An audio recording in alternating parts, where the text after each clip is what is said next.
queria também trazer um outro ponto que seria assim: quando nós vemos essa multiplicidade de visões, nós precisamos não apenas sermos capazes de nos entendermos uns aos outros, mas especialmente nós precisamos daquilo que é chamado como sabedoria do espelho.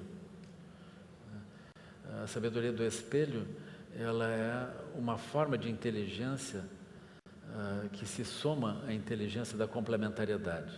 Então, a inteligência da complementariedade, nós podemos tomar os diferentes, que podem ser muitos, não apenas Oriente e Ocidente, mas os múltiplos e diferentes, e considerar que todos eles são complementares. Um exemplo dessa complementariedade é a nossa prática nesses tempos da própria medicina. Eu estava na Universidade da Bahia falando sobre esse ponto, aí tinha uma professora que ela disse, na disciplina dela, ela trazia aos alunos essa visão. Então ela convidava diferentes pessoas de diferentes abordagens. E ela dizia, os médicos têm que aprender a lidar nesse ambiente múltiplo. Por quê? Porque os seus pacientes, eles não apenas vão procurá-lo, mas vão também ao pai de santo. Também vão ao médico naturista, eles também vão fazer diferentes abordagens, também escutam os vizinhos. Então nós temos muitas diferentes abordagens na questão da saúde. E nós não conseguimos priorizar propriamente isso. Por quê? Porque todas as abordagens são importantes, então elas são, enfim, complementares. Elas se somam e nós precisamos entender que nós estamos dentro de um mundo multifacetado, onde a gente não consegue colocar uma prioridade propriamente numa forma de pensamento em relação à outra. Isso me permite introduzir então uma segunda abordagem, que é assim, dentro de um mundo multifacetado e portanto aparentemente caótico, como que nós podemos encontrar um eixo? Esse eixo, ele poderia vir a partir de um desafio que seria assim, como fazer as coisas verdadeiramente darem certo? Como que a gente pode fazer com que as coisas andem direito? Então aqui eu queria trazer um recado de Sua Santidade Dalai Lama, na forma como ele introduz essa questão. Em primeiro lugar, ele diz, aquilo que eu vou falar, vocês talvez ouçam nas suas próprias tradições, então não tomem isso como sendo o budismo. Por outro lado, se vocês não tiverem nenhuma tradição religiosa, também não é necessário, porque vocês podem tomar isso como bom senso apenas.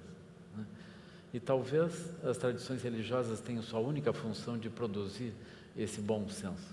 Assim, uma vez que isso é tomado, talvez a gente não precise mais das próprias tradições, a gente toma o bom senso e segue. Mas, então, o que seria esse ponto?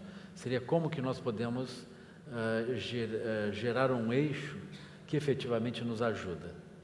Então, enquanto eu olho para vocês, enquanto eu falo, eu fico pensando como seria importante se vocês pudessem efetivamente colocar em prática isso nas próprias vidas. Que grande resultado haveria em múltiplas direções.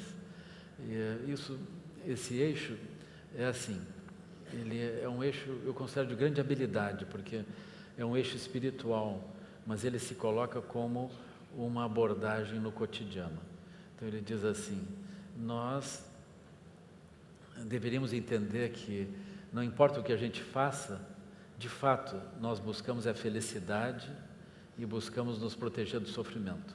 Isso é a base do nosso movimento. Isso é aparentemente simples. No entanto, se nós quisermos aprofundar a questão da felicidade, nós vamos terminar chegando à própria iluminação. Nós vamos até o ponto último. Mas todos nós temos também essa compreensão do que seja, pelo menos intuitivamente, o que seja felicidade. Filosoficamente é mais difícil definir isso, né? Mas nós temos essa sensação do que seja felicidade. Esse recado de Sua Santidade Dalai Lama nos ajuda também a compreender o método do budismo.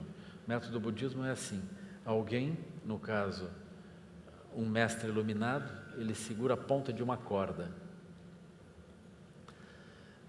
E aí ele atira a corda para ajudar o outro que está na água e não sabe nadar.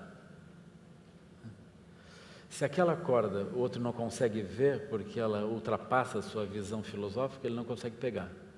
Portanto, a ponta da corda tem que ser muito nítida a quem olhar para ela, no lugar onde a pessoa estiver. Por outro lado, a outra ponta da corda tem que representar realmente a liberação, o ponto final, aquilo que o outro verdadeiramente necessita. Então a corda como um todo é um percurso. E aqui Sua Santidade Dalai Lama joga essa corda que é esse conceito de que todos nós buscamos a felicidade e buscamos nos afastar do sofrimento. Quando a gente entende isso, a gente pega a ponta. Pegando essa ponta lentamente, nós vamos seguindo, subindo e vamos descortinando uma visão mais profunda desse tema da felicidade até o ponto da iluminação propriamente, aquilo que está além da vida e morte, nome e forma, espaço e tempo, aquilo que já está conosco, a gente não precisa conquistar porque já é nosso, mas espantosamente nós perdemos, ainda que isso nos habite por dentro, né?